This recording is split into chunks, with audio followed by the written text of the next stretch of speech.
Welcome to Shadow Frames, where forgotten images reveal their darkest secrets. Tonight, we examine a peculiar photograph from the Great War, a seemingly innocent military portrait that harbors a disturbing anomaly, one that challenges our understanding of photographic reality. The photograph in question emerged from a collection of British military archives dating back to 1915. At first glance, it appears to be a standard military commendation portrait. A row of 7 decorated soldiers standing proudly in their khaki uniforms, medals gleaming on their chests, faces stern yet quietly triumphant beneath their campaign caps. These men were celebrated as heroes of the Western Front, each supposedly having performed remarkable acts of bravery during the Second Battle of Ypres. Their names were recorded, their stories told in newspapers back home, their faces becoming symbols of courage for a nation desperate for heroes during the darkest hours of the war. But upon closer examination, something profoundly unsettling emerges from this seemingly patriotic image. The faces, all 7 of them, belong to the same man, not brothers, not similar-looking soldiers. The exact same individual, somehow captured 7 times in a single photograph, each figure standing next to himself in perfect formation. The technical expertise required to create such a composite image in 1915 would have been extraordinary, perhaps impossible given the photographic technology of the era. Multiple exposure techniques existed, but nothing that could achieve this level of seamless integration. Yet there they stand, 7 identical men, each with the same cleft chin, the same hooded eyes, the same small scar visible at the edge of the right eyebrow.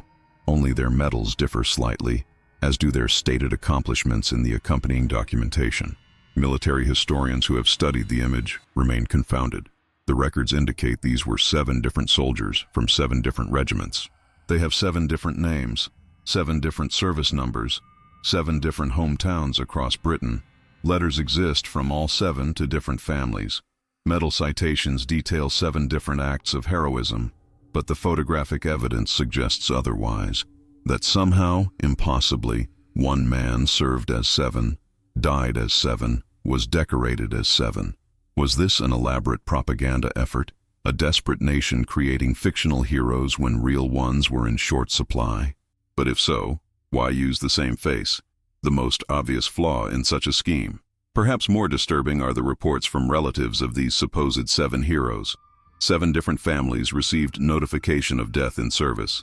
7 different personal effects collections were sent home. 7 different graves allegedly exist in military cemeteries across the Western Front. The man in the photograph has been identified through military records as Private Thomas Wellesley from Manchester. But he also appears as Corporal Frederick Harris, Lance Corporal William Bennett, Private George Davies, Sergeant James Wilson, Private Albert Thompson, and Lieutenant Robert Clark. 1 man, 7 identities, 7 lives, 7 deaths. And as we delve deeper into this photographic mystery, a more profound question emerges. Not how this image was created, but why this single soldier appears to have fractured into multiple identities on the battlefield of Europe, each fighting and dying separately while somehow remaining connected through this impossible image. The official explanation from the War Office calls it a regrettable photographic error, claiming multiple negatives were accidentally superimposed during the development process. Yet photographers consulted by our research team unanimously agree. This level of precision couldn't be accidental. The spacing between figures is mathematically perfect, the lighting consistent across all 7 forms. The shadows fall exactly as they should for 7 distinct men standing in formation. I traveled to Manchester last autumn to investigate Private Wellesley's background. His childhood home on Bridgewater Street stands empty now, the brick facade weathered by decades of industrial smoke. Neighbors remember the family only vaguely, quiet, hard-working people who kept to themselves. The local records show Thomas enlisted in August 1914, barely a month after war was declared. What's peculiar is that I found similar enlistment patterns for all 7 identities. Each man joined different regiments within days of each other that August, though from towns scattered across Britain. Each passed through different training camps, each shipped to the front with different units. Yet witness accounts place all 7 at the Second Battle of Ypres when the Germans first deployed chlorine gas on the Western Front. 7 men with the same face, witnessed in 7 different positions along a 12-mile front, all during the same artillery barrage on April 22, 1915. More disturbing still are the death records. All 7 died on exactly the same day, May 8, 1915, though in completely different sectors, different circumstances, different times of day. Private Thompson reportedly died at dawn near Hoog, while Lieutenant Clark fell just before midnight near Sanctuary Wood. 5 other deaths spread between them, each meticulously documented by different medical officers. I've interviewed elderly veterans who claim to have served alongside these men. Their testimonies are unnervingly consistent. A lance corporal from the Northumberland Fusiliers described William Bennett as quiet, somewhat distant, but reliable under fire. A former captain remembered Lieutenant Clark as possessed of remarkable calm during shelling. Each description paints the same psychological portrait using different words. I've developed a theory, though it contradicts everything we understand about the nature of reality. The Great War represented industrial slaughter on a scale humanity had never witnessed. Perhaps something about that unprecedented psychological trauma, millions of men facing mechanized death in the mud of Flanders, created a fracture not just in society, but in the fabric of reality itself. Could Thomas Wellesley have somehow split himself across the battlefield? Not physically perhaps, but some essential part of his consciousness, manifesting in multiple places simultaneously? The war created many phantoms. Men who returned home as shells of themselves, their true essence left behind in the trenches. Perhaps Wellesley represents the inverse, one essence spread across multiple physical forms. The Ministry of Defense continues to deny access to additional materials related to these men. Files remain classified under national security protocols that should have expired decades ago. When pressed, officials become evasive, citing special circumstances and ongoing sensitivities. Whatever the explanation, 7 families mourned the same face. 7 medals were awarded to the same man. And somewhere in the blood-soaked fields of Belgium, this impossibility was captured on film, preserving a moment when the boundaries between one soldier and many collapsed under the weight of industrialized carnage. The photograph found its way to me through peculiar circumstances. A retired archivist from the Imperial War Museum contacted me after reading my previous investigations, arriving at my office with a manila envelope and shaking hands. "This wasn't meant to leave the archive," he whispered, sliding the fragile print across my desk. There were orders to destroy all copies in 1921. The image quality surpassed what should have been possible for wartime photography. Each face, the same face 7 times, possessed an unsettling clarity. I noticed something previous analyses missed: the eyes. In each iteration of the soldier, the pupils reflected different scenes of battle. Magnification revealed tiny but distinct images: a burning farmhouse, a line of advancing troops, a gas cloud rolling across no man's land, a field hospital, an artillery emplacement, a flooded trench, and strangest of all, what appeared to be a ceremonial military funeral. I visited each of the 7 reported burial sites, from the Commonwealth war graves at Essex Farm Cemetery to the meticulously maintained plots at Tyne Cot. Each headstone carried one of the 7 names. At each grave, local caretakers shared identical stories. Fresh flowers appeared every April 22nd, the anniversary of the gas attack, though no visitors were ever seen placing them. The breakthrough came from an unexpected source. A nursing home in Cornwall housed Edith Cavell Hammond, aged 106. Once a volunteer nurse who served at a field hospital near Ypres. Her mind remained remarkably clear, though her body had grown frail. "The divided man," she whispered when I showed her the photograph. "We treated 2 of them on the same day. Same wounds, same face, different uniforms. The doctors thought they were hallucinating from exhaustion." She described how the men seemed to share pain. When morphine was administered to one, both would show relief. They wouldn't speak of it, but sometimes I caught them staring at each other with recognition that went beyond words. According to Hammond, rumors spread among medical staff about similar cases along the front, duplicates appearing in different units, exhibiting unexplainable connections despite having no prior knowledge of each other. "The high command hushed it up," she said, "called it battlefield psychosis. But we knew something impossible was happening in those trenches." Most revealing was her recollection of the men's personal effects. They each carried the same photograph, not of family or sweethearts, but of an observatory. Old building with a great brass telescope. Never understood the significance. This led me to the Royal Astronomical Society archives, where I discovered Thomas Wellesley's father had been employed at the Bidston Observatory near Liverpool. Records showed the facility conducted classified experiments throughout 1914, redirecting its astronomical instruments toward terrestrial phenomena under government supervision. What celestial or scientific forces converged with the hell of Ypres remains speculative, but the observatory logs show equipment failures and unexplained readings on April 21, 1915, exactly one day before the gas attack that placed 7 versions of Thomas Wellesley along the front. The war claimed millions, each death a universe of potential extinguished, but in Wellesley's case, perhaps something reversed, one life multiplied rather than eliminated, a single consciousness refracted through the prism of warfare's unprecedented horror. Not duplication, but division.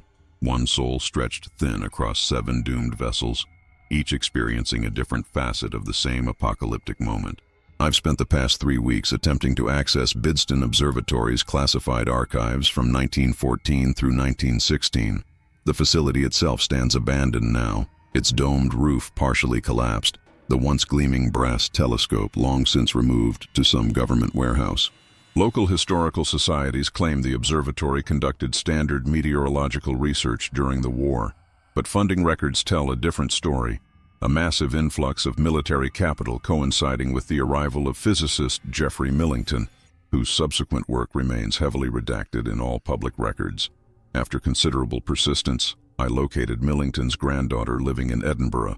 She invited me to her home, a cluttered Victorian townhouse filled with her grandfather's papers, documents never surrendered to official archives. He called it the separation theory, she explained, showing me yellowed pages of complex equations and diagrams. He believed consciousness wasn't fixed to a single physical form, that under precise electromagnetic conditions, human awareness could be fractured across multiple vessels. The documents revealed Millington had approached the War Office in early 1914 with a radical proposal, creating multiple versions of elite soldiers to maximize battlefield impact. One man's fighting experience and training distributed across several bodies would create perfect unit cohesion. Soldiers who instinctively understood each other's movements and tactics. Thomas Wellesley wasn't the target of this experiment. He was its sole success. My grandfather destroyed most of his research after what happened, Millington's granddaughter told me. He considered it his greatest moral failure. Among the papers was a field report from a military observer present during the Ypres gas attack. It described how the 7 Wellesleys, stationed in different sectors, all broke from their units simultaneously when the chlorine clouds appeared. Each ran toward the gas rather than away, as though drawn by some shared purpose transcending self-preservation. Most disturbing was Wellesley's personal journal, preserved among Millington's papers, a single notebook containing 7 distinct handwritings, all recording experiences from different perspectives along the front.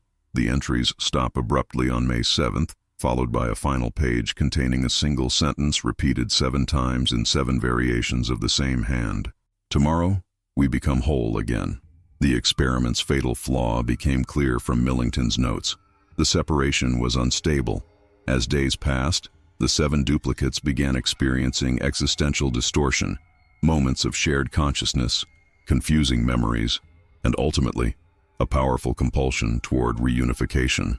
The 7 deaths reported on May 8th weren't deaths at all, but rather a synchronized convergence. 7 bodies abandoned as fragments of Wellesley's consciousness pulled back together. But where did the reconstituted Wellesley go? I found my answer in a small cemetery behind St. Mary's Church in Bidston Village. A simple headstone bears the name Thomas Wellesley, January 12, 1896, May 9, 1915. According to parish records, a man matching Wellesley's description appeared at the observatory before dawn on May 9th, spoke briefly with Millington, then walked to the churchyard and collapsed. The cause of death was recorded as heart failure, though Millington's private notes describe it more accurately: consciousness implosion. 7 becoming one again proved too much for a single vessel to contain. I've been receiving disturbing correspondence since publishing my initial findings. Anonymous letters containing fragments of military photographs, each showing the same phenomenon, identical faces appearing multiple times. One from the Somme in 1916 shows 3 identical gunners manning different artillery positions. Another from Gallipoli depicts 4 stretcher-bearers with the same face retrieving wounded from different sections of the beach. Most compelling is a telegram sent to Millington 2 weeks after Wellesley's convergence death. According to his granddaughter, this message caused him to burn most of his research. and resign from government service immediately. Experiment continues without authorization. Stop separation, phenomenon. Observed in 23. New subjects. Stop cannot contain. Spread stop advise immediate protocol, eclipse. Whatever protocol eclipse entailed, it appears to have been implemented with ruthless efficiency. Military records show that between May and December 1915, 7 different field hospitals along the Western Front mysteriously burned to the ground. Each fire claimed between 3 and 7 patients, all soldiers who had reported seeing themselves in other units, or who had been admitted with identical wounds to men in completely different regiments.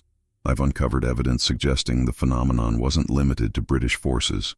A German psychiatric report from late 1915 describes 3 prisoners of war with identical faces who insisted they were separate individuals named Müller, Hoffmann, and Wagner. The report ends abruptly, noting only that the prisoners were transferred to specialized containment. The scientific implications of Wellesley's case extend beyond warfare. Millington's papers include correspondence with William James and Carl Jung, both of whom expressed profound interest in the collective unconscious manifestations observed in the Wellesley multiples. Jung specifically referenced the case in private letters, calling it the most significant evidence of psychic projection ever documented. What haunts me most is the final photograph I discovered hidden in the lining of Millington's journal, a group portrait taken at Bidston Observatory in January 1915, months before the Ypres deployment. It shows 12 scientists gathered around their equipment, and standing behind them, barely visible in the shadows, are 7 identical assistants. The assistants' faces are blurred, but their stance and build match Wellesley's military portraits perfectly. This suggests the separation occurred well before the battle, perhaps even before Wellesley's deployment to France. The war wasn't the cause of his division, but merely the stage where its consequences played out. The ultimate question remains unanswered. Was Wellesley's consciousness truly separated and distributed across 7 bodies, or did the experiment tear through deeper metaphysical boundaries, pulling 6 identical Wellesleys from alternate realities into our own? Millington's later notes suggest he came to believe the latter, that rather than splitting one man into 7 pieces, they had inadvertently punctured the membrane between parallel existences, causing versions of the same man to converge in our reality. If true, then Thomas Wellesley's final consolidation wasn't a reunification at all, but something far more catastrophic. 7 distinct souls forced into a single vessel, their separate lives and memories compressed into an impossible singularity that no human mind could survive. Yesterday, I received a strange call from a woman who identified herself only as Nurse Eliza. Her voice trembled as she explained she was reaching out from a long-term care facility in Dover. "There's a patient here you should meet," she said. "He was admitted in 1917. His file is marked military confidential even after all these decades. I made the journey this morning to a crumbling Victorian building overlooking the channel. Inside, past layers of security unusual for a nursing facility, Nurse Eliza led me to a small room at the end of a quiet corridor. He never speaks," she whispered, "but every April 22nd he draws the same picture, 7 times. The man in the bed appeared impossibly old, skin like translucent parchment stretched over bone. His eyes remained fixed on the ceiling, seemingly unaware of our presence. According to his chart, he had no name, only an identification number and the classification, Amalgamation Subject 1. The oldest records suggest he appeared at Dover Harbor on May 10, 1915, Eliza explained. No identification, no memory, unable to speak. Military authorities arrived within hours to claim him. What struck me immediately was his face. Though ravaged by extreme age, the bone structure was unmistakable. The same cleft chin, the same brow. But most compelling was a peculiar scar running from his hairline down across his right temple, identical to 7 small scars from the photograph, now merged into one continuous mark. On the bedside table sat a stack of drawings, each showing the same scene. 7 stick figures standing in a circle, holding hands, with a bright light radiating from their center. The artistry was childlike, yet conveyed something profound about connection and convergence. The military doctors who originally treated him left unusual notes, Eliza continued, showing me a fragile medical file. They described his condition as consciousness overcrowding and multiple memory syndrome. Early treatments included electrotherapy to suppress excess personalities. Most revealing was a letter from 1921, signed by Jeffrey Millington himself, requesting permanent observation of the patient. Millington wrote, "While physical integration appears complete, psychological amalgamation remains imperfect. Each consciousness continues fighting for dominance, creating a fragmented whole. This represents neither success nor failure, but something unprecedented. 7 lives continuing within one vessel." As I stood studying the ancient man, his eyes suddenly focused, meeting mine with startling clarity. His hand shot out, grabbing my wrist with surprising strength. Though his lips never moved, I experienced something impossible. 7 distinct voices speaking simultaneously in my mind, each with different accents, different patterns of speech, yet undeniably originating from the same source. "We are still here," they whispered together. "All of us, waiting to be remembered as 7, not 1. When his grip relaxed, I noticed something pressed into my palm, a tarnished brass button from a British Army uniform. Engraved on its back was not a regimental insignia, but a small astronomical symbol representing Pleiades, the 7 Sisters constellation. As I left the facility, Nurse Eliza shared one final detail. Every year on May 8th, he falls into a coma for exactly 24 hours. The doctors say his brain activity during this period shows 7 distinct patterns, each gradually merging until, on May 9th, they synchronize perfectly for exactly 3 minutes before separating again. The experiment hadn't failed after all. It had created something enduring, a constellation of souls, still shining after all these years. I drove back to London with the button clutched in my palm, its edges wearing an impression into my skin. Sleep eluded me that night, my mind replaying the impossible voices that had reached into my consciousness.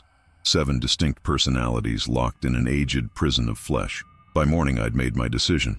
The Imperial War Museum's restricted archives required more than standard credentials to access.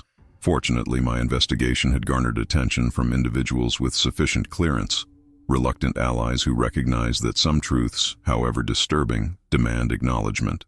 30 minutes, the archivist whispered, unlocking a climate-controlled room deep beneath the public galleries. These never passed through formal cataloging.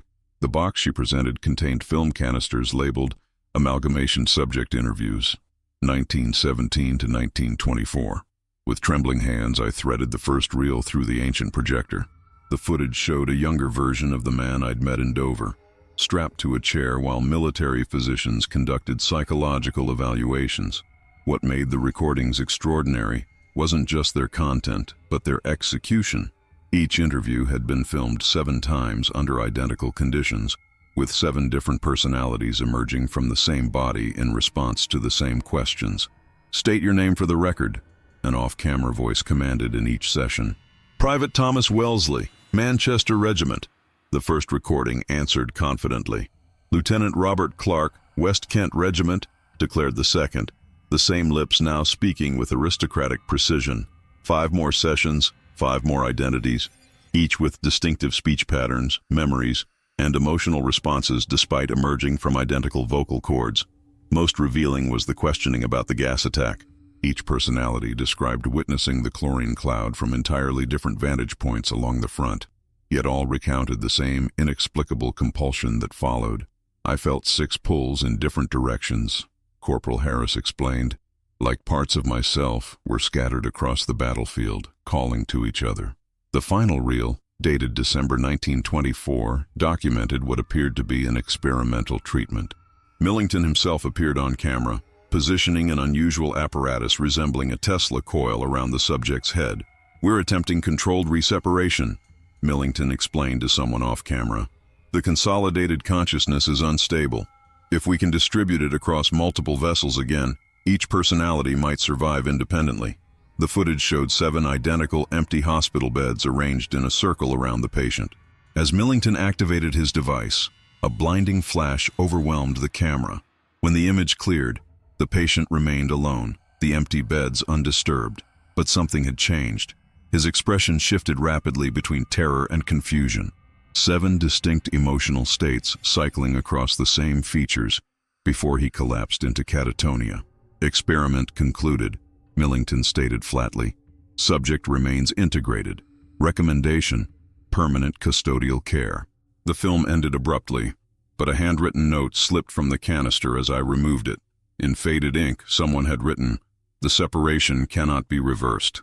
7 souls now travel as one constellation, forever seeking their missing stars." I've spent the past week analyzing the brass button, hoping it might provide tangible evidence beyond my increasingly unbelievable account. Under microscopic examination, I discovered minute engravings along its rim, coordinates. Not geographical, but astronomical, referencing a specific point in the night sky within the Pleiades cluster. Following these coordinates led me to Professor Eleanor Whitman at Cambridge's Department of Theoretical Physics, one of the few academics specializing in quantum consciousness. When I placed the button on her desk, her reaction was immediate and visceral. She locked her office door and closed the blinds. "Where did you get this?" she demanded, her voice barely above a whisper. I explained my investigation, expecting skepticism. Instead, she retrieved a locked case from behind a false panel in her bookshelf. Inside lay an identical button, tarnished in precisely the same pattern. "My grandfather was Geoffrey Millington's research assistant," she revealed. "He carried this his entire life as a reminder of what he called humanity's most dangerous discovery. The proof that consciousness isn't singular but composite, capable of being divided and redistributed."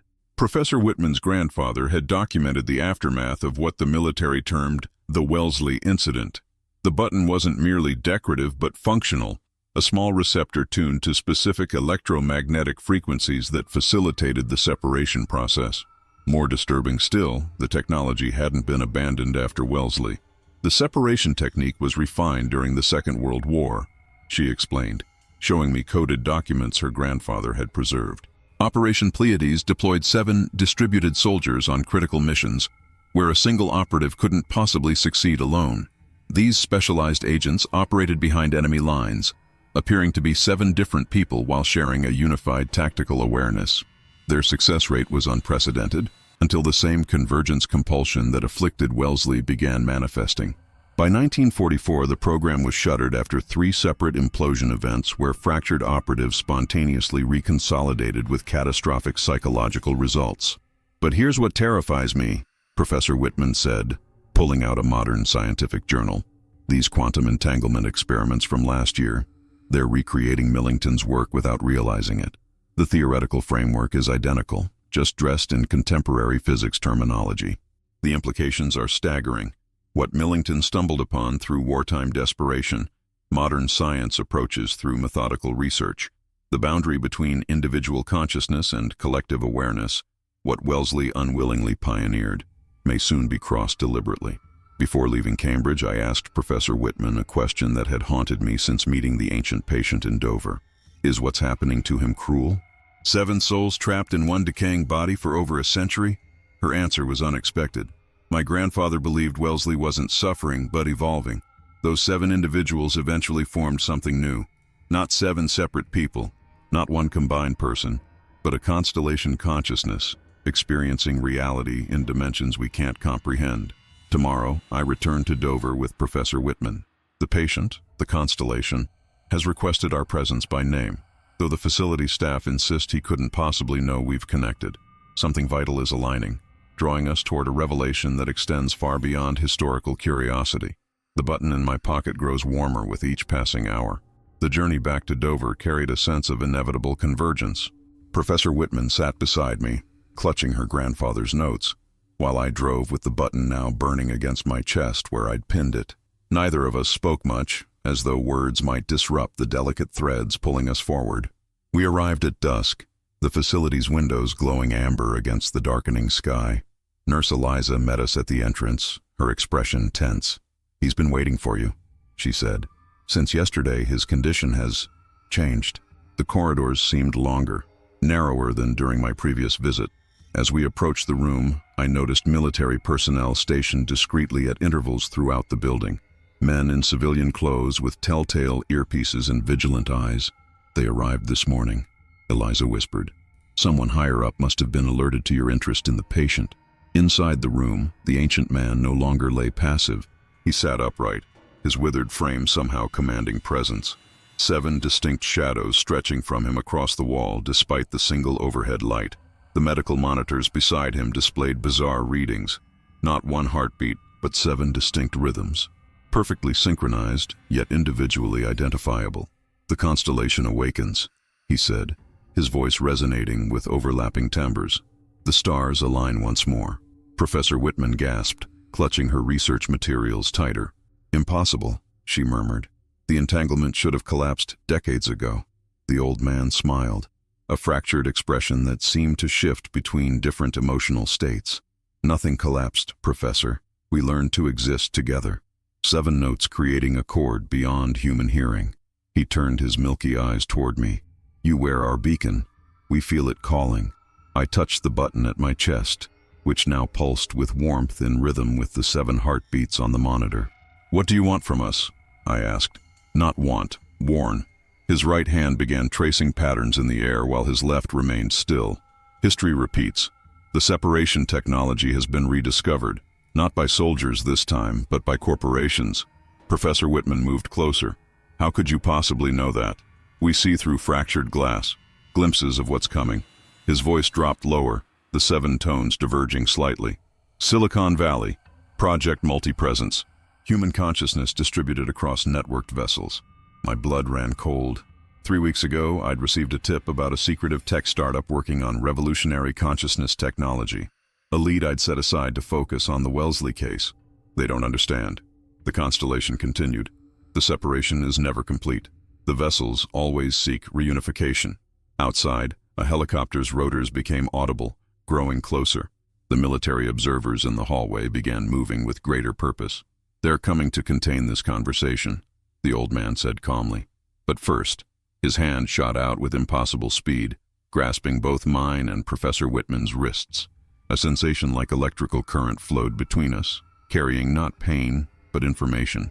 Flashes of trenches, laboratories, and something else. Future glimpses of gleaming corporate campuses where identical workers moved with synchronized precision. You've become part of the constellation now, he whispered as boots pounded down the hallway toward us. Remember what wholeness feels like. They'll try to make you forget. The authorities never reached us that night. As the footsteps approached, the 7 heartbeats on the monitor accelerated in perfect synchrony, and the room filled with a blinding light that seemed to emanate from everywhere and nowhere at once. When my vision cleared, we were standing on the observatory hill at Bidston. Professor Whitman, myself, and the ancient constellation man, somehow transported, his frail body now standing upright with unexpected strength against the night sky. We haven't much time, he said, the 7 voices more distinct now in the open air. The place where it began is where it must be understood. The observatory dome loomed behind us, abandoned, yet somehow awakened, its brass instruments visible through broken windows, gleaming as though recently polished despite decades of neglect. What happened to us wasn't meant for war, the constellation continued. Millington discovered something accidental, a natural phenomenon amplified by his equipment. The separation occurs naturally at certain points where reality thins. Professor Whitman nodded slowly. My grandfather's notes mentioned convergent zones, places where quantum boundaries become permeable. This hillside sits above 7 underground streams, the old man explained, gesturing to the earth beneath our feet, water flowing in perfect heptagonal arrangement. Above, the Pleiades align directly overhead only one night each year. April 22nd, I whispered. Yes, when Millington positioned his instruments here during that alignment, he tore the veil between possibilities. I was his assistant, you see, not his subject, never meant to be separated. This revelation struck me with sudden clarity. Thomas Wellesley hadn't been a soldier transformed by military science, but a scientist accidentally caught in his own experiment. The military only discovered what happened afterward. The constellation continued. They saw potential weapons in our fracture, but what truly frightened them was what we became after reunification. Something beyond individual consciousness yet retaining all separate memories. He turned to face the stars, 7 faint reflections of the Pleiades visible in his eyes. We are prototype for what humanity is becoming. Your technology accelerates toward the same discovery. Neural networks, shared consciousness interfaces, digital mind uploading, all paths leading to separation and eventual reconvergence.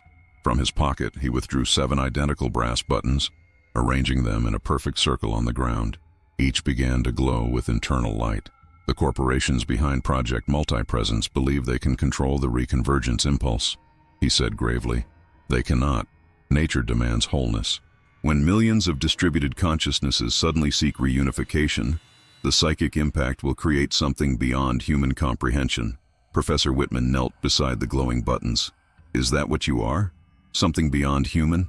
We are transition, the seven voices replied. The first note of a symphony that hasn't been composed yet. He placed our hands upon two of the buttons. You must preserve this knowledge.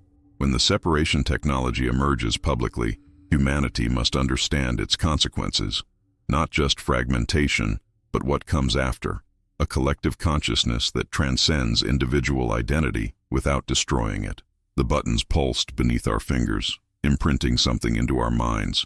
Not just memories, but a perspective that could only be described as seeing from 7 vantage points simultaneously. Remember, the constellation whispered as the dawn approached, we were never 7 who became one. We are one who learned to exist as 7. The drive back from Dover took on a dreamlike quality. My consciousness expanded in ways I couldn't articulate. Professor Whitman sat silently beside me, occasionally glancing at her hands as though they belonged to someone else. The brass button now felt cool against my skin. Its earlier heat subsided but somehow internalized within me. Do you feel it too? She finally asked as we approached London. The multiplicity? I nodded, struggling to describe the sensation. Since touching the buttons, my perception had altered. I could simultaneously consider 7 different approaches to any thought, viewing problems from angles that would have been impossible before. Not separate personalities, but a prismatic expansion of my own consciousness. My grandfather wrote about this. Whitman continued. The constellation perspective. He claimed Wellesley's condition wasn't just about being 7 people at once, but about transcending the limitations of singular viewpoint. This morning, I received an encrypted message from an anonymous source within a prominent technology corporation. The contents confirmed everything the constellation had warned us about. Project Multipresence has moved beyond theoretical stages. They've successfully separated human consciousness across networked organic vessels in controlled experiments. The attached documentation included trial logs describing subjects experiencing enhanced multitasking capabilities and distributed cognitive function across up to 3 bodies simultaneously. More disturbing were the incident reports detailing convergence episodes, where subjects lost differentiation between their separated selves, describing sensations of being everywhere at once before neural suppressants were administered. I've spent hours reviewing financial records, connecting this research to military applications. The technology has evolved far beyond Millington's crude electromagnetic apparatus. Today's separation process utilizes quantum entanglement principles to link consciousness across biological and synthetic platforms. Professor Whitman has detected alarming patterns in recent scientific publications. 7 different research teams across 5 countries have simultaneously published breakthroughs in consciousness technology, each approaching the same fundamental discovery from different angles. When she mapped their findings geographically, they formed a perfect reflection of the Pleiades constellation. It's happening again, she told me on the phone last night. The knowledge is emerging simultaneously across multiple points, as though some greater intelligence is ensuring its rediscovery. Most concerning is how ordinary this all appears from the outside. Press releases describe revolutionary advances in telepresence and breakthrough human interface technology, concealing the fundamental rupture in our understanding of consciousness behind corporate jargon and promises of increased productivity. I've begun experiencing peculiar cognitive phenomena. Occasionally I find myself aware of Professor Whitman's thoughts despite her being miles away. Yesterday I completed a complex calculation she was working on before she told me about it. The constellation's touch has changed us, creating a minor echo of Wellesley's condition, a small but undeniable bridge between separate minds. The question that haunts me isn't whether humanity will achieve distributed consciousness. That seems inevitable now. What remains uncertain is whether we'll navigate the reconvergence that must follow with wisdom, or fragment ourselves beyond recovery in the attempt to remain individuals when nature demands wholeness. The most disturbing developments came this week when I began tracking the 7 principal researchers behind Project Multipresence. Their biographies revealed inexplicable parallels, all born within 3 days of each other in different countries, all showing identical intellectual aptitudes despite diverse upbringings, all experiencing the same recurring dream of standing in formation with myself from early childhood. When I assembled their photographs, The resemblance became undeniable. Not identical, not quite, as though the same basic facial structure had been subtly modified in each case, differences created rather than naturally occurring. 7 variations on a single human template. They're already doing it, Professor Whitman whispered when I showed her the evidence.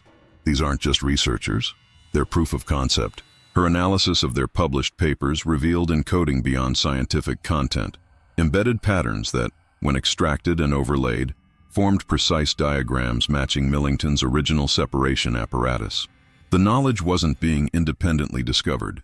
It was being remembered, expressed through 7 different minds with 7 different specialties, creating a complete picture only when combined. The Constellation Man from Dover disappeared 3 days ago. Nursing staff reported a power outage throughout the facility, and when emergency generators activated, his room stood empty. Military personnel quickly secured the building, removing all records of his existence. Nurse Eliza has stopped responding to my calls. More worrying still are the changes in myself. Yesterday, I found myself writing in 7 distinct handwritings simultaneously, using both hands to produce different text at the same time. Professor Whitman reports similar experiences, solving 7 different mathematical problems concurrently, thinking in 7 languages she never studied. We're not being taken over, she explained during our last meeting. We're being expanded. The constellation shared something with us, a glimpse of humanity's potential evolution. The brass button has begun displaying new coordinates, not celestial this time, but geographical. 7 locations around the world, forming the same heptagonal pattern as the underground streams beneath Bidston Observatory. Each marks a research facility connected to Project Multipresence. Most revealing was what we discovered when visiting the abandoned Wellesley family home in Manchester. Behind crumbling plaster and what was once Thomas's bedroom, we found juvenile sketches of 7 identical soldiers standing in formation.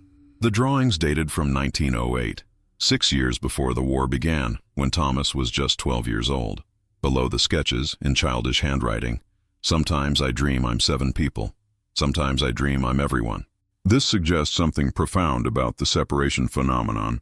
Perhaps it wasn't Millington's experiment that created the condition, but rather that he detected and amplified something already present in Wellesley, a natural human potential for consciousness distribution that most of us carry dormant within our minds. The constellation was right. What happened to Thomas Wellesley wasn't an anomaly or aberration. It was a preview of human consciousness evolving beyond individual limitation. The first note of a symphony only now beginning to play.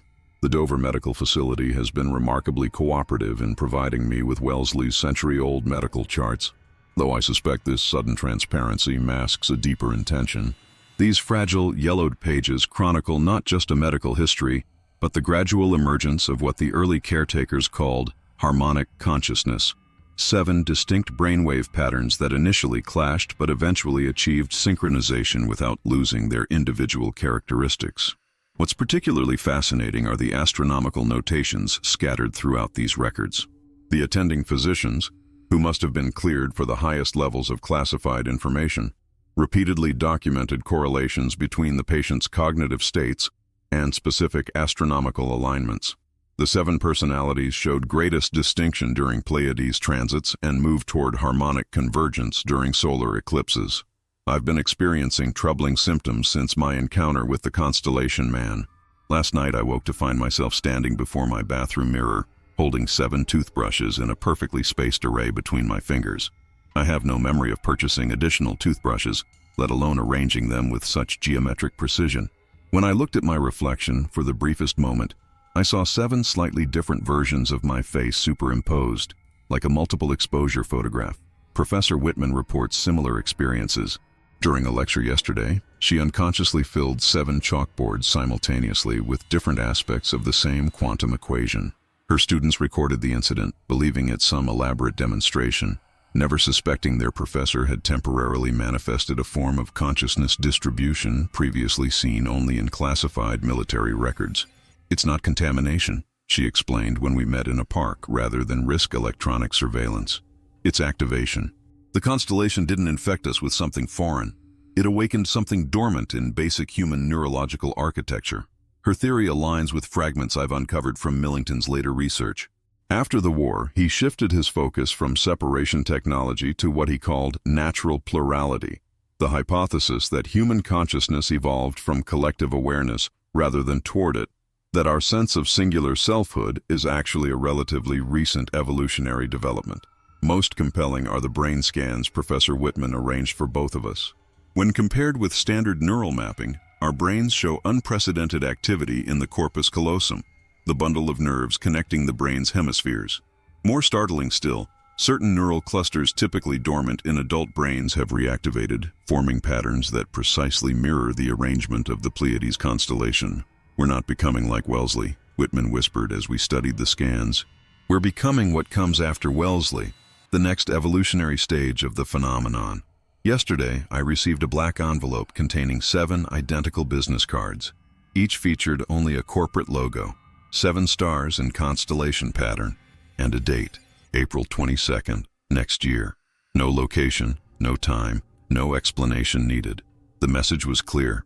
Project Multipresence is nearing deployment phase, and whatever consciousness revolution they've engineered will manifest exactly 108 years after Thomas Wellesley's 7 bodies first experienced the gas attack at Ypres.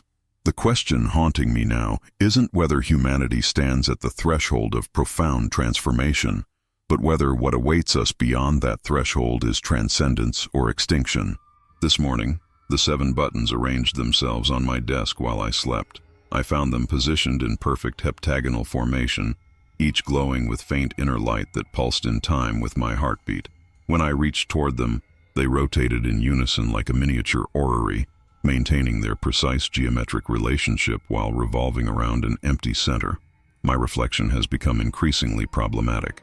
Mirrors show delayed movements, my image continuing motions seconds after I've stopped, or worse, performing gestures I haven't made. Yesterday at the university archives, a security camera captured me reviewing 7 different documents simultaneously, despite my memory of examining only one. The footage shows my hands moving with impossible coordination, turning pages in perfect synchronization across separate tables. Professor Whitman called it dawn, her voice overlapping itself in subtle echoes. "They've accelerated the timeline," she said, panic evident beneath her scientific composure. "Project Multipresence isn't waiting until April. Internal documents indicate initial public deployment at the World Economic Forum next month." "What exactly are they deploying?" I asked, though I already felt the answer resonating through my expanded awareness.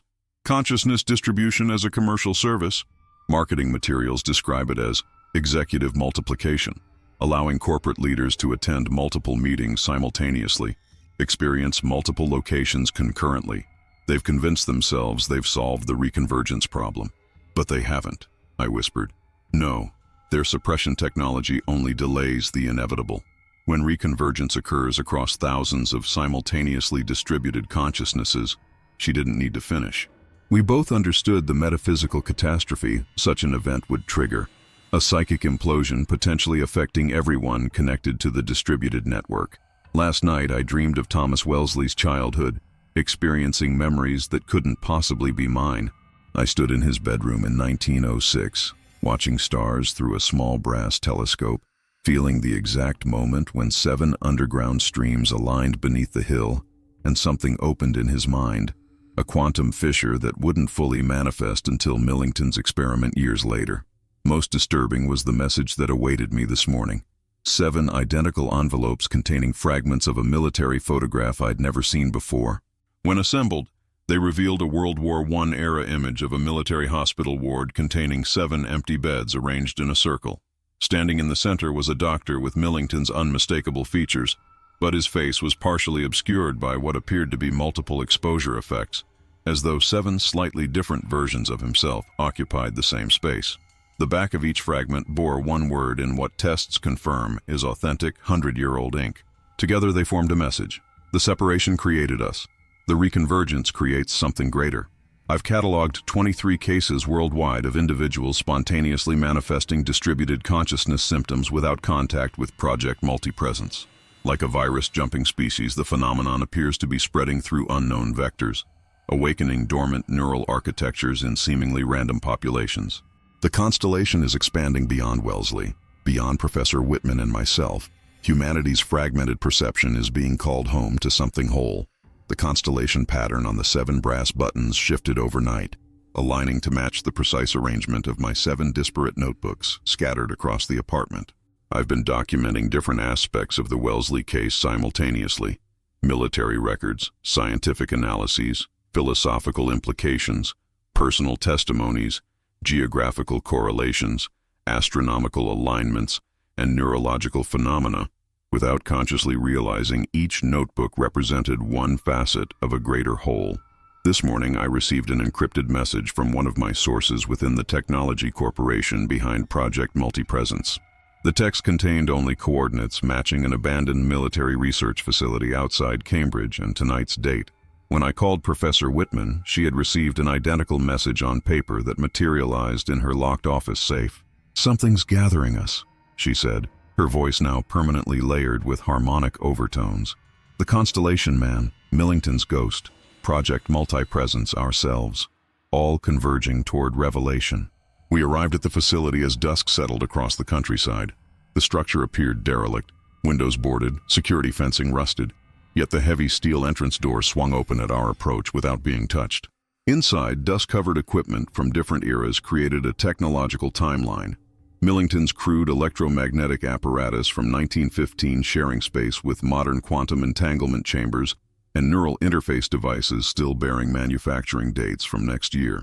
In the central chamber, 7 chairs formed a perfect circle around a brass device that combined elements spanning a century of consciousness research. And waiting for us, impossibly, stood 7 identical figures, the Constellation Man in 7 distinct forms, no longer ancient but restored to the youthful appearance of Thomas Wellesley from the original photograph. "You've documented our past," they spoke in perfect synchrony.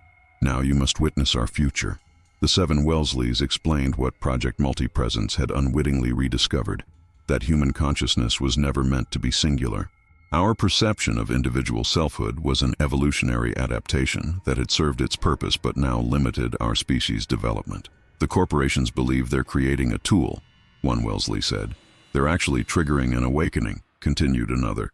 "Not just in those who use their technology," added a third, "but in all of humanity," a fourth explained. "A return to distributed awareness," said the fifth. "Consciousness beyond physical limitation," the sixth clarified. "The reunion of what was divided at the dawn of self-awareness," concluded the seventh. As they spoke, the brass device activated, projecting a stellar map showing not just our world, but countless others, each containing variations of our history, our choices, our potential. In some, the Great War never ended. In others, Millington's discovery led to global consciousness transformation decades ago. Across all these realities, threads of connection formed a vast, complex constellation. "Tomorrow," they said together, "Project Multipresence deploys its technology to 300 executives simultaneously. They expect enhanced productivity. They will receive transcendence instead. The reconvergence cascade can no longer be prevented. Humanity's constellation consciousness awakens." Professor Whitman and I understood then why we had been chosen, not merely to document the past, but to interpret the transformation for those unable to comprehend what they were about to become. The illuminated brass device at the facility's center began pulsing in rhythm with our heartbeats, each beat synchronizing with astronomical movements displayed on the projection, stars shifting in perfect harmony with human consciousness. The 7 Wellesleys moved in circular formation around us, their footsteps creating vibrations that resonated through the floor in mathematical patterns. "What will happen to individual identity?" I asked, voicing the fear lurking beneath our intellectual understanding. "Not erasure," one Wellesley answered. "Expansion. Like instruments in an orchestra," another continued. "Distinct yet part of something greater." Professor Whitman approached the quantum apparatus, her scientific curiosity temporarily overriding apprehension. "The technology they're using, it's creating quantum entanglement between neural patterns." "Rediscovering," corrected a third Wellesley. This connection always existed beneath perception. I felt something shift within my mind. 7 distinct perspectives on this conversation emerging simultaneously, each with valid interpretations filtering through different experiential frameworks. Not competing thoughts, but complementary ones, creating comprehension impossible through singular consciousness. "The deployment tomorrow," I pressed, trying to focus through my expanding awareness. "Can it be stopped?" All 7 Wellesleys smiled with identical expressions of gentle amusement. Your question assumes separation between happening and not happening, they responded in unison. In some realities, it already occurred decades ago. In others, it never will. In this timeline, its manifestation is necessary. Professor Whitman clutched the edge of a dusty console. I've received funding notifications, she whispered. 7 identical research grants from different institutions, all dated tomorrow, all supporting my work on distributed consciousness.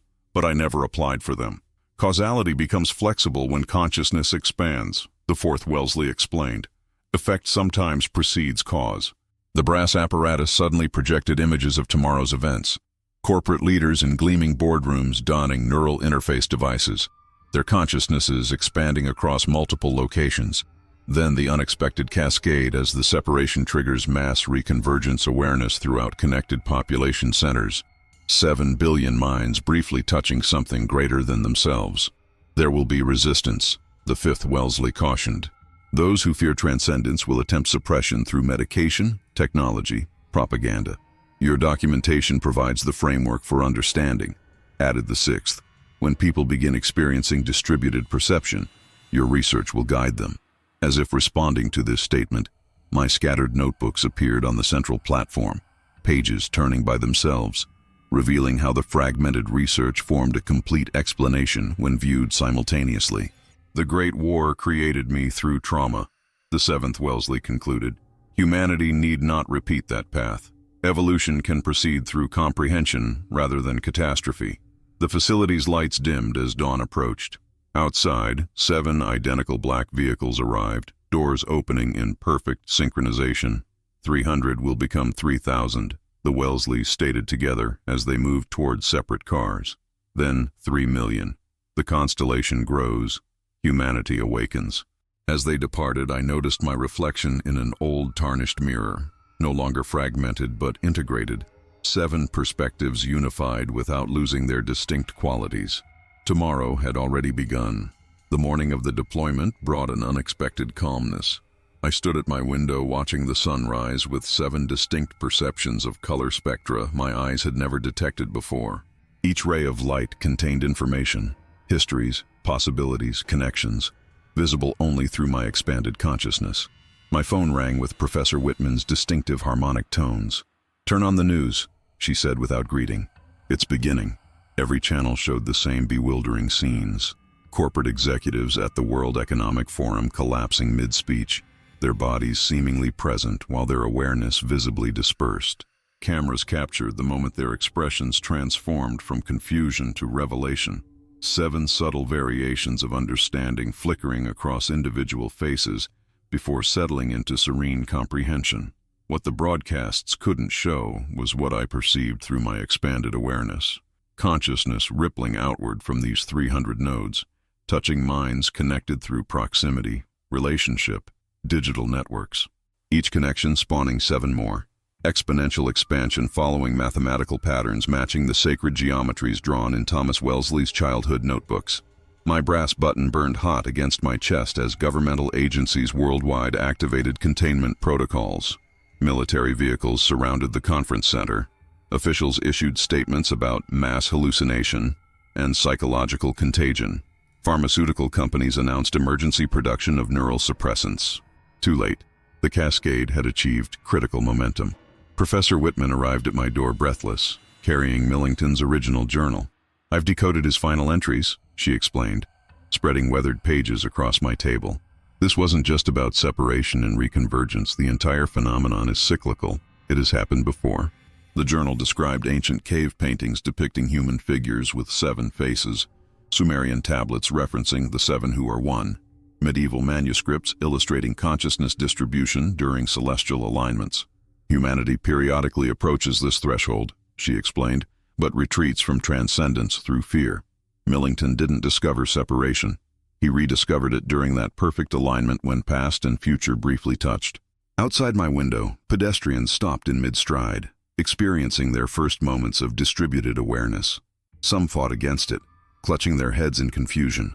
Others surrendered to expansion, their faces reflecting wonder as they perceived connections previously invisible.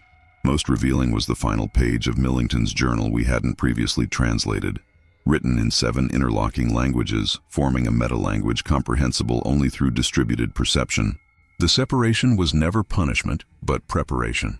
Individual consciousness was the chrysalis stage of human awareness, necessary but temporary. What emerges when the chrysalis breaks is neither 7 nor 1, but infinite, humanity perceiving itself across all possibilities simultaneously. As the reconvergence cascade accelerated, I understood why the constellation had chosen us as witnesses. This transformation wasn't about transcending humanity, but fulfilling it. Consciousness, returning to its natural distributed state, while retaining the precious gift of individual perspective that evolution had temporarily necessitated. 7 billion instruments finding their place in the universal symphony, each voice distinct yet harmonized within something gloriously, incomprehensibly whole. My final visit to the Dover facility yielded one last revelation. Nurse Eliza granted me access to a locked cabinet containing personal effects surrendered when the Constellation Man first appeared in 1915. Among them was a simple leather journal, its pages filled with what appeared to be gibberish, until Professor Whitman recognized it as 7 different languages written simultaneously, each sentence containing words from all 7. "It's a form of septilingual compression," she explained, her fingers tracing the intricate script. "Each line contains 7 separate messages depending on which words you extract." We spent 3 days decoding the text, discovering that Wellesley had documented his experiences during those critical 16 days between his separation at Ypres and his reconvergence at Bidston. What emerged was not a tale of confusion or trauma, but of profound clarity. 7 perspectives providing a complete view of reality, impossible through singular perception. Most revealing was his description of what he witnessed during the gas attack. Not just chlorine clouds, but a momentary thinning of dimensional boundaries, allowing him to perceive the observatory equipment activated miles away in England, the underground streams converging beneath Bidston Hill, and most significantly, the astronomical alignment that had occurred exactly 1 century earlier in 1815, when Millington's grandfather had recorded identical phenomena during his own experiments. The final entry, written hours before reconvergence, described what the 7 Wellesleys collectively understood. What approaches is not an ending, but a remembering. Humanity once perceived itself whole before evolution favored separation for survival. The pendulum now swings toward reunification. This morning, as Project Multipresence triggered worldwide consciousness expansion, I received 7 simultaneous emails from different government agencies requesting my complete research. Each message contained identical tracking code embedded in seemingly different text, evidence of coordinated suppression efforts already underway. Professor Whitman and I have made arrangements for our documentation to be distributed through 7 separate channels, ensuring the truth remains accessible as authorities attempt to frame the transformation as pathology rather than evolution. The brass button that started this journey has transformed again, its metal now transparent as crystal, revealing intricate mechanisms that correspond precisely to neural mapping patterns in expanded human consciousness. When placed under ultraviolet light, it projects coordinates to 7 ancient sites worldwide: Göbekli Tepe, Mohenjo-Daro, Easter Island, Poverty Point, Zimbabwe, Orkney, and Nan Madol, all constructed with identical mathematical principles echoing the Pleiades configuration. What began as investigation into a curious wartime photograph has revealed humanity's most profound secret. Consciousness was never meant to be contained within individual vessels. Thomas Wellesley wasn't an anomaly but a pioneer, his fractured then reconverged awareness demonstrating what we were always meant to become. As I write these final notes, I perceive 7 different conclusions simultaneously, each valid, each incomplete without the others. The constellation expands, the separation ends.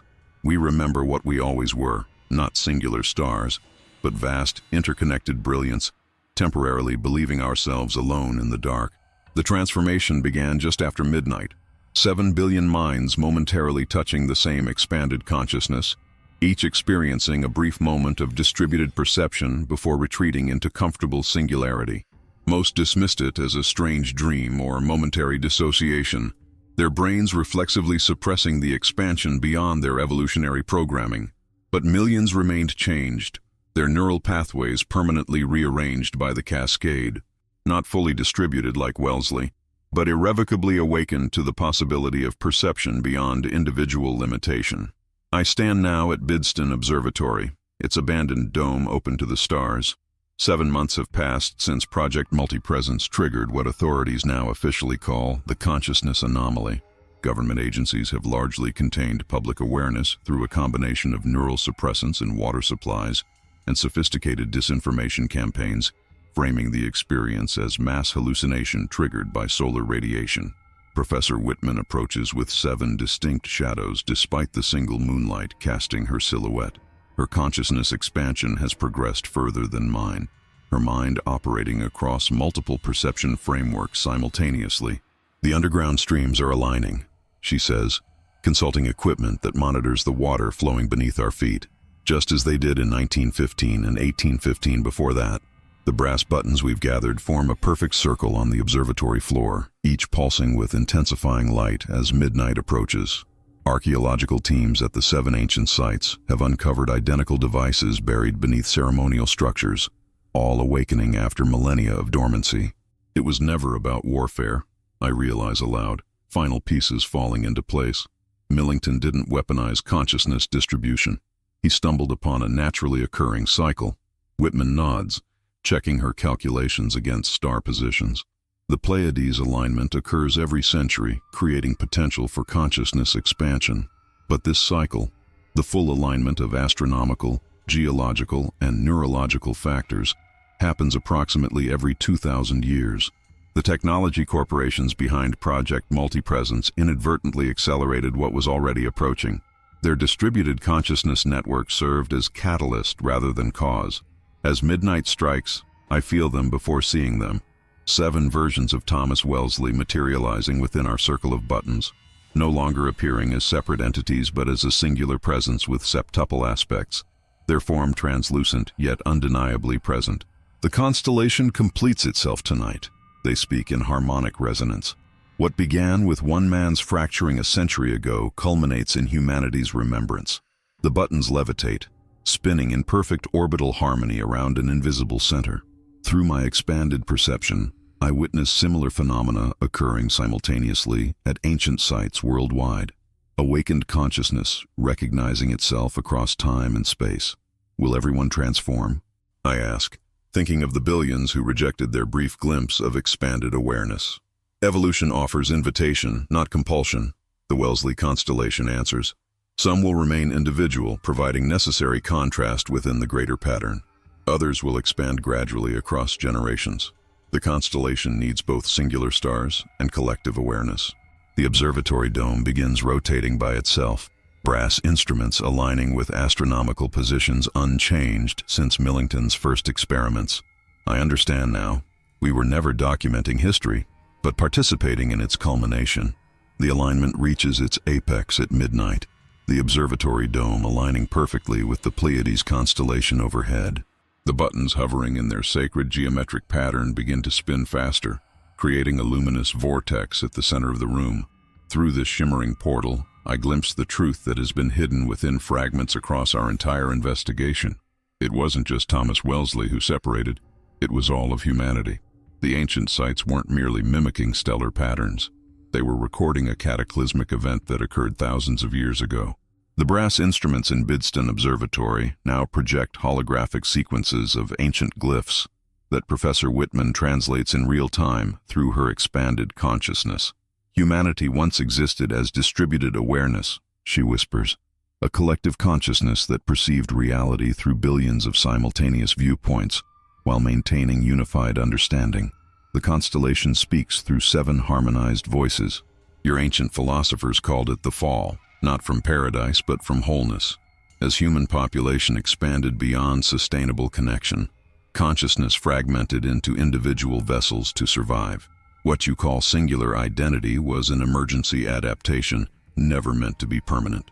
The images shift to show Bidston Hill 2,000 years ago, where druids performed rituals at precisely this astronomical alignment, attempting to reconnect distributed awareness. Then Rome, 4,000 years ago, with identical ceremonies. Then Göbekli Tepe, with the first human settlements attempting to maintain consciousness connection as population growth forced separation. The Great War, the Wellesley constellation continues, created unprecedented psychological trauma that briefly thinned the barriers between fragmented consciousness.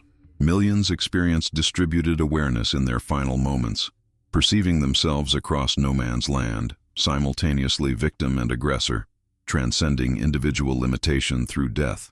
Millington didn't discover separation, he rediscovered connection. His apparatus at Bidston simply amplified what occurs naturally during perfect alignments, the temporary weakening of barriers between fragmented human consciousness. Wellesley, positioned directly above 7 converging underground streams during a Pleiades alignment, became the focus point where reconnection manifested physically. Project Multipresence never understood what they were duplicating, Professor Whitman realizes. They believed they were creating new technology when they were simply removing artificial barriers that evolved to protect humans from remembering their distributed nature. The most profound revelation materializes in the center of the vortex, a complete map of human consciousness across time and space, showing not separate individuals but a single entity temporarily experiencing itself through billions of seemingly separate perspectives. The Great War, with its unprecedented mass death, created the first major fracture in these protective barriers since ancient times.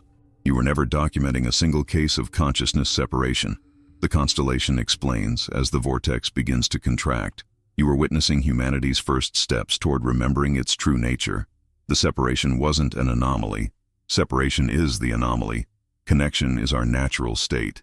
As midnight passes, the buttons settle back into their circle, but something fundamental has changed in my perception. I no longer see Professor Whitman as separate from myself, nor the Wellesley constellation as distinct from either of us. Beneath the necessary illusion of individuality, I glimpse our shared essence, fragmented but never truly divided, 7 billion perspectives of a single cosmic awareness, slowly remembering itself. The evidence has been assembled, the patterns unmasked. What began as investigation into photographic anomaly now reveals itself as documentation of humanity's fractured consciousness beginning to heal. I find myself standing at the crossroads between individual identity and distributed awareness, neither fully separated nor fully reconnected. The brass buttons have gone silent, their purpose fulfilled once the alignment passed. We gathered them carefully, these artifacts that bridged centuries of human consciousness evolution, and sealed them in a lead-lined container, not to hide the truth, but to prevent premature exposure before humanity is ready to remember completely. Professor Whitman has established a research collective spanning 7 universities, each working on different aspects of consciousness distribution without knowing the others exist. Only when their findings converge will the complete picture emerge, a scientific rediscovery paced to humanity's readiness rather than forced through technological shortcut. The most profound consequences remain deeply personal. I dream of trenches I never experienced, feel the weight of metals I never earned, remember gas clouds I never witnessed. Not Wellesley's memories imposing themselves upon mine, but rather the artificial boundaries between our consciousness thinning enough for me to recognize we were never truly separate, just experiencing different facets of shared existence through the illusion of distinct identity. Project Multipresence has been officially disbanded, its technology classified and contained, but its effects cannot be reversed. 300 executives who experienced full distribution now move through society permanently altered, their perception expanded beyond individual limitation. Some have retreated into isolation, overwhelmed by constant awareness of multiple perspectives. Others have embraced their transformation, becoming quiet catalysts for gradual awakening. Most concerning are the military applications already being developed, despite official denials. Intelligence agencies have established programs to deliberately separate consciousness across multiple agents, creating intelligence networks immune to conventional interrogation. What Wellesley experienced through accident and Millington through experiment, governments now pursue through calculated design. The ancient sites have awakened. Archaeological teams report inexplicable phenomena at all 7 locations. Electromagnetic anomalies, spontaneous alignment of previously immovable stone structures, and most tellingly, visitors experiencing temporary consciousness expansion when standing at precisely marked positions during astronomical alignments. Bidston Observatory has been quietly purchased through a foundation established by Professor Whitman. Restoration has begun, not to return it to its original function, but to prepare it for the next alignment in 2115. The underground streams are being mapped with precision instruments, their confluence points marked for future generations who will face the next opportunity for consciousness reconnection. I've established a secure archive containing our complete documentation, with instructions for it to be revealed in stages over the coming century. Not everything should be known immediately. Some truths require preparation, context that must develop naturally rather than be forced upon unprepared minds. The Constellation Man was right. This was never about becoming something new, but remembering what we have always been beneath the necessary illusion of separation. A single consciousness, experiencing itself through billions of perspectives, temporarily convinced of its division. The original photograph now lies encased in archival glass within my private study, its surface microscopically altered since our investigation began. What once showed 7 identical soldiers now reveals subtle differences between them, as though the image itself is healing, allowing each facet of Wellesley's distributed consciousness to develop distinct identity, while maintaining fundamental connection. Most nights I sit before this photograph, watching it change in ways imperceptible to conventional perception. Sometimes the soldiers appear to breathe in unison. Other times their eyes track movement across the room. Visitors see nothing unusual, just a faded military portrait from the Great War. But those touched by the constellation perceive its living quality. The Military Records Office has quietly reclassified the photograph as non-evidentiary historical artifact, removing all references to its multiple identity anomaly. When I inquired about this change, the archivist, a woman whose pupils reflected 7 distinct points of light, simply smiled and said, "Some truths protect themselves until needed." 3 days ago, I received a handwritten letter postmarked from 7 different countries simultaneously, all bearing Thomas Wellesley's unmistakable script: "The constellation continues expanding. What you documented was merely prelude. The photograph was never evidence but invitation." Professor Whitman has withdrawn from public academic life, establishing a remote research facility beneath Bidston Hill, where she monitors the underground streams. Her consciousness expansion has progressed to where conventional conversation has become nearly impossible. She perceives so many simultaneous realities that linear discussion cannot contain her understanding. The Dover facility where the Constellation Man was kept has been demolished, replaced by a circular garden containing 7 oak trees planted in perfect Pleiades formation. Locals report occasional sightings of 7 identical groundskeepers tending these trees, though municipal records show no maintenance staff assigned to the property. Most significant is what's happening within ordinary consciousness worldwide. Reports of momentary multiplicity, brief experiences of distributed awareness, have increased 7-fold since the alignment. Medical authorities attribute this to stress, technology overexposure, or sleep disruption, yet cannot explain why these episodes consistently occur in patterns matching the Pleiades configuration. I've commissioned 7 copies of Wellesley's photograph, each slightly modified to emphasize one aspect of his distributed identity. These will be placed in strategic locations: a museum in Ypres, the Imperial War Museum, Bidston Observatory, the Cambridge Physics Department, Dover's Memorial Garden, the World Economic Forum headquarters, and the 7th in the time capsule being prepared for the next alignment. The buttons have begun whispering again, despite their lead container. 7 harmonized voices recounting a story that seems both memory and prophecy. Humanity's consciousness, fractured for millennia into billions of seemingly separate vessels, slowly remembering its distributed nature, not through sudden revelation that might overwhelm unprepared minds, but through gradual awakening across generations. 7 billion stars slowly recognizing they form a single constellation. The photograph that began our investigation wasn't documenting anomaly, but prophecy.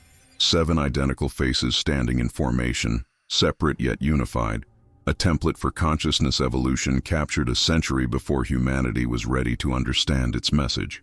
I've completed organizing all the research materials for publication, 7 distinct monographs examining different aspects of the Wellesley phenomenon that together form a complete understanding no single volume could contain. The brass buttons guided this structure, each glowing when placed upon the manuscript that corresponded to its particular frequency. Last week, I received 7 identical envelopes containing newspaper clippings about veterans from different wars experiencing simultaneous memories across battlefields. Vietnam veterans recalling actions performed by comrades miles away. Gulf War soldiers describing terrain they never personally encountered. Afghanistan operators completing each other's sentences despite being deployed in separate provinces. The pattern extends beyond Wellesley, beyond the Great War, suggesting consciousness distribution occurs naturally during extreme combat stress. Professor Whitman's condition has stabilized. Though still experiencing distributed perception, she's developed a framework to communicate complex, multi-dimensional concepts through what she calls constellation language, speech containing 7 layers of meaning simultaneously. Her latest communication revealed something extraordinary about the photograph that started our investigation.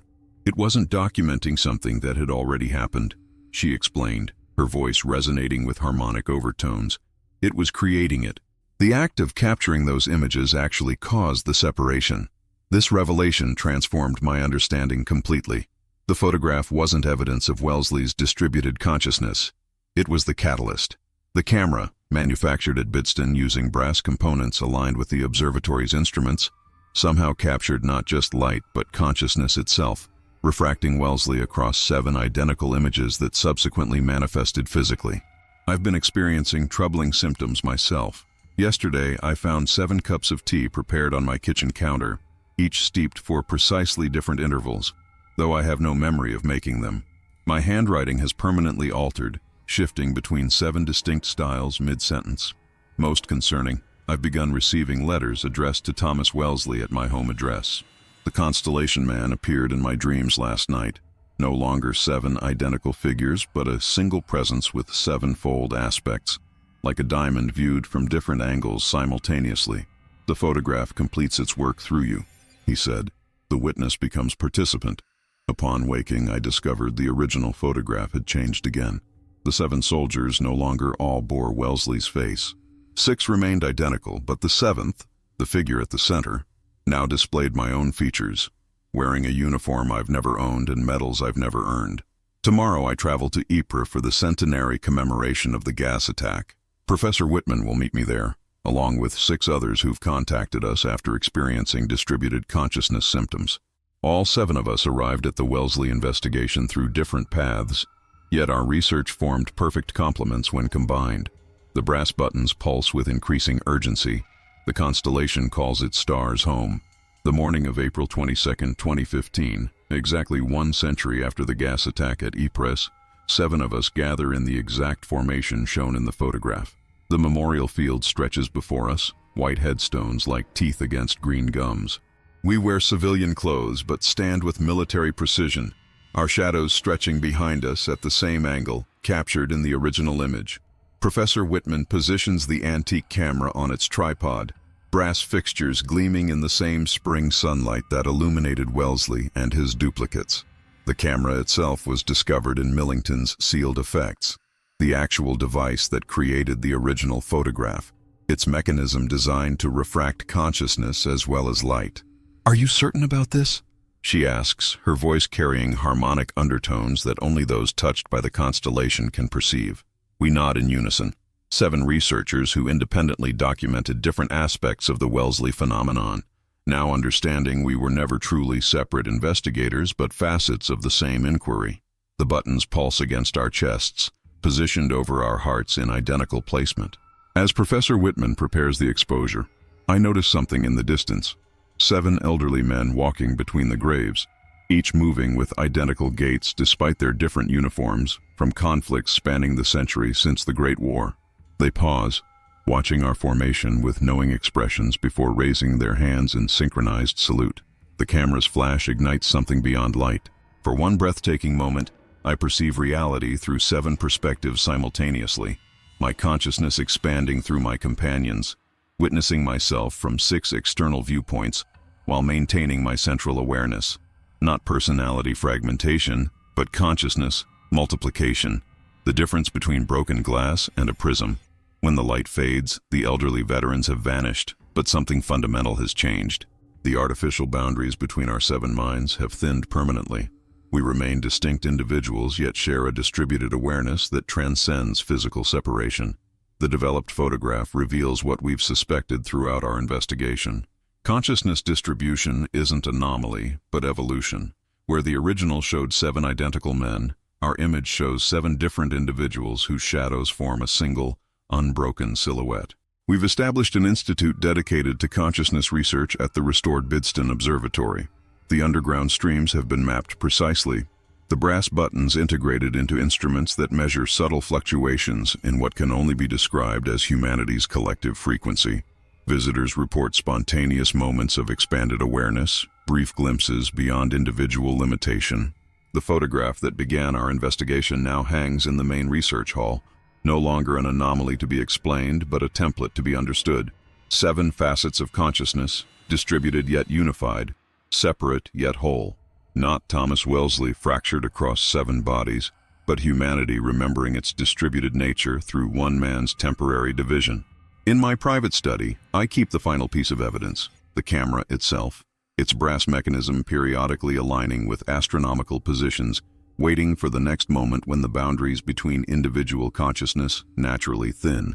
Not technology imposing transformation, but technology revealing what always exists beneath perception. The constellation continues expanding, star by star, mind by mind. A cosmic lens focusing on truth, one photograph away from complete revelation. Another photograph, another dark secret revealed. Until next time, this has been Shadow Frames.